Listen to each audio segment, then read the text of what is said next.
सांगलीच्या जागेवरनं अजूनही काँग्रेसच्या गोटामध्ये नाराजी नाट्य आपल्याला पाहायला मिळत आहे। अशातच वंचितचे अध्यक्ष प्रकाश आंबेडकर यांची भेट प्रतीक पाटील यांच्याकडनं घेण्यात आलेली आहे आणि प्रकाश आंबेडकर यांनी वक्तव्य देखील केलेलं आहे की त्यांनी भेट घेतली आहे आणि विशाल पाटील येत्या 2 दिवसांमध्ये निर्णय देखील घेतील। याच संदर्भात आपण बातचीत करणार आहोत प्रकाश शेंडगे सरांसोबत। वंचितनं त्यांना सांगलीतनं पाठिंबा दिलेला आहे।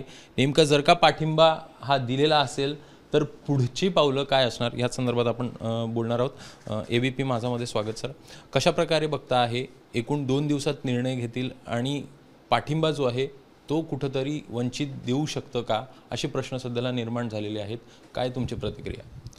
असं आहे की प्रकाश आंबेडकरने यापूर्वीच आम्हाला पाठिंब्याचा शब्द आम्हाला दिलेला आहे आणि त्यांनी जाहीरपणे सुद्धा पाठिंबा दिलेला आहे। मला नाही वाटत की पाटील देशमुखांसाठी एखादा ओबीसी नेत्याचा पाठिंबा ते एवढं सहजासहजी काढून घेतील अशी काही परिस्थिती नाही आहे। बाकी दुसरा विषय सांगलीच्या लोकसभेच्या उमेदवारीचा असेल तर काँग्रेसची ही जी परिस्थिती जी आहे अशीच परिस्थिती 2009 साली काँग्रेसची झाली होती। त्यावेळी जत पॅटर्न जो आहे तो आता पुन्हा जत पॅटर्नची ही करावी, पुनरावृत्ती करावी अशी भूमिका अनेक काँग्रेस कार्यकर्त्यांच्या मनात येऊ घातलेली आहे। त्यावेळी काँग्रेसची तिकीट जी आहे ती जागा काढून राष्ट्रवादी देण्यात आली होती आणि त्यावेळी संपूर्ण काँग्रेसची तालुका काँग्रेस जे आहे ते बरखास्त केली होती काँग्रेसच्या नेत्यांनी आणि सगळी काँग्रेस जे आहे ते माझ्या पाठीमागे पूर्ण ताकदीने उभा होती। मी त्यावेळी 21 दिवसामध्ये जतमध्ये त्यावेळी आमदार म्हणून निवडून आलो होतो। मी आमदार आल्यानंतर मी त्यावेळी जो शब्द त्यांना दिला होता त्या काँग्रेसच्या सगळ्या नेत्यांना कार्यकर्त्यांना त्यांचं पुनरुज्जीवन जे आहे ते मी त्या ठिकाणी केलं आणि पुन्हा काँग्रेस जे आहे नव्यानं त्या ठिकाणी उभा करण्याचं काम जे आहे ते मी आमदार म्हणून त्या ठिकाणी केलं आणि आज काँग्रेसचा त्या ठिकाणी आमदार आहे।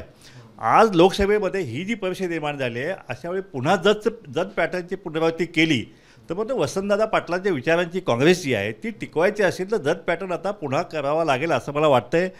आणि आपल्या माध्यमातून सगळ्या जिल्ह्यातील काँग्रेस वसंतदादा पाटील दादांच्या विचाराची काँग्रेसचे कार्यकर्ते नेते यांना मी आवाहन करतो आहे की आता पुन्हा एकदा आपण जत पॅटर्नचा आपण प्रयत्न करूया जेणेकरून या ठिकाणी या जिल्ह्याची काँग्रेस जी आहे ती टिकवायची असेल तर तेवढा एकमेव पर्याय शिल्लक आहे।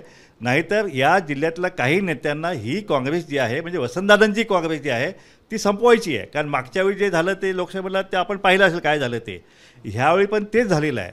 पण जत पॅटर्ननुसार माझ्या पाठीमागं पूर्ण काँग्रेसचे नेते कार्यकर्ते उभा राहिले आणि मी निवडून आलो तर पुन्हा काँग्रेस जी आहे वसंतदादांच्या विचाराची काँग्रेस, कारण आमचे वडीलसुद्धा शिवाजीबापू शेंडगे हे वसंतदादांच्या तालमीत तयार झालेले आमचे नेते होते, त्यावेळी काँग्रेसचे मंत्री होते। त्यामुळं एकत्रितपणे जे आहे इथून पुढं ह्या जिल्ह्यामध्ये ह्या वसंतदादा पाटलांचा विकासाचा जो रथ आहे तो आपण चालवायचा असेल तर दोघांनी शेंडगे आणि वसंतदादा पाटील घर आहे यांनी एकत्रित येऊन हा सांगली जिल्ह्याचा विकास जो आहे तो करायचा असेल तर माझ्या पाठीमागं ठामपणे उभा राहावं। जतमध्ये जसं पुन्हा आमदार आला तसं भविष्यात काँग्रेसचा खासदारसुद्धा जो आहे तो यापुढं होऊ शकतो।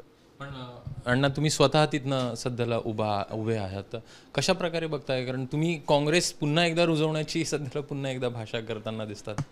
कसं आहे की हा सांगली जिल्हा जो आहे तो वसंतदादांच्या विचाराचा हा जिल्हा आहे।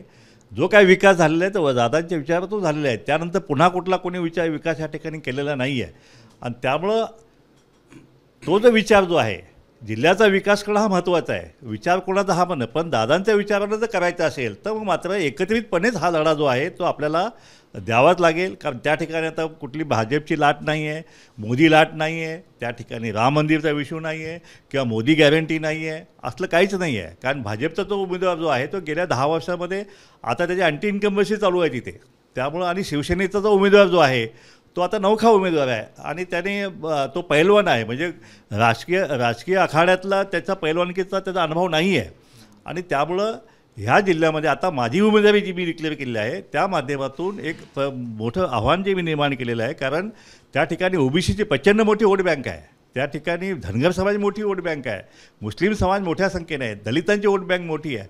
मग त्यामुळे हे सगळं जे आहे आम्ही सामाजिक न्यायाचा लढा जो आहे तो संपूर्ण महाराष्ट्रात आम्ही उभा केलेला आहे आणि त्या माध्यमातून माझ्या पाठीमागं फार मोठी वोट बँक या जिल्ह्यामध्ये आहे.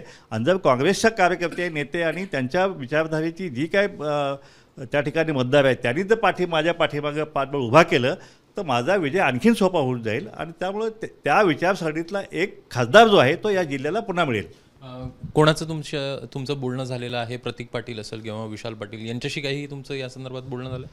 हो, गेले 2-3 दिवस विशाल पाटील असेल, प्रतीक पाटील असेल यांचा माझा फोनवर संपर्क आहे. कारण आमचं वसंतराव पाटील घराणं असेल किंवा आमचं शेंडगे घराणं असेल, आमच्यामध्ये तो काय हे नाही आहे. म्हणजे आम्ही एकमेकाचे विचार, सुसंवाद जो आहे, बोलणं चालणं हे सगळं आमचं अनेक वर्षापासून आम्ही चालूच असतो. त्यामुळे तो काय विषय नाही आहे. ते माझे संपर्कात असतात, मी त्यांच्या संपर्कात असतो. आणि एका विचारानं आतापर्यंत आम्ही जिल्ह्यामध्ये एका विचारानं आम्ही चाललेलो आहोत.